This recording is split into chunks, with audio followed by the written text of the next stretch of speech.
Pria ini terbangun karena suatu jilatan. Ia melepas kacamatanya dan langsung terkejut. Ia mendapati dirinya terjebak di tebing setinggi 1000 meter di bawahnya. Jurang yang dalam saat menoleh ke atas, parasutnya tersangkut di pohon kering. Hal itu telah menyelamatkan nyawanya, namun seluruh dinding tebing itu licin karena merupakan lubang garam. Bagaimana ia bisa memanjat? Pria itu segera mengeluarkan belati dan menancapkannya ke sepatunya. Lalu ia mengeluarkan belati lagi dan menancapkannya kuat-kuat pada dinding. Ia mencoba memanjat sekuat tenaga. Ia hanya ingin keluar dari masalah mengerikan ini dengan cara apapun. Namun dengan apa yang ia baru bisa naik 2 meter, belati itu pun patah. Tumpuannya hilang dan ia mulai jatuh dengan cepat. Untungnya, parasut masih tersangkut di cabang pohon. Namun pohon kering itu tak mampu menahannya.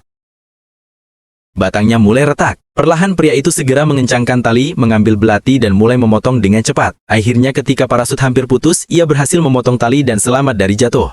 Kini satu kakinya menempel di dinding garam dan tangannya masih berpegangan pada tebing. Dalam keadaan hampir menyerah, matanya menatap ke atas, seekor kambing dengan tenang berdiri di tebing sambil menjilat garam. Melihat itu, kembali muncul, ia pun memutuskan untuk meniru si kambing dengan segenap tenaga. Ia mengulurkan tangannya ke tebing, jurang di bawahnya membuat jiwanya bergetar. Jika ia melakukan kesalahan sedikit saja, ia akan hancur, terjatuh dari ribuan meter. Namun kini tak ada jalan untuk mundur. Ia menggunakan tangan dan kakinya dengan tepat dan mulai memanjat perlahan. Setelah pendakian yang sulit, akhirnya ia mencapai bagian tebing yang menonjol, tapi ia belum bisa bernafas lega. Karena lapisan garam itu runtuh, suara batu jatuh bergema dan ia berusaha memanjat dengan hati-hati. Akhirnya ia melompat seperti kambing dan meloncat ke atas. Tangannya berhasil meraih tepi tebing, namun tenaganya habis. Sekeras apapun ia berusaha, rasanya mustahil untuk naik. Lalu seekor kambing muncul dari atas dan menatapnya dengan marah. Kambing itu mengendusnya dan merasa dia bukan bagian dari mereka. Tanpa ragu kambing itu menanduknya. Untungnya, pria itu masih berpegangan pada tebing dengan satu tangan. Ia mencoba naik dengan sekuat tenaga, namun kambing itu tak mau menyerah dan kembali menyerang. Kali ini ia meraih tanduknya. Kambing itu panik dan mulai menarik dirinya ke belakang. Dalam tarikan itu, pria itu justru menarik dirinya ke atas dan akhirnya mencapai puncak tebing.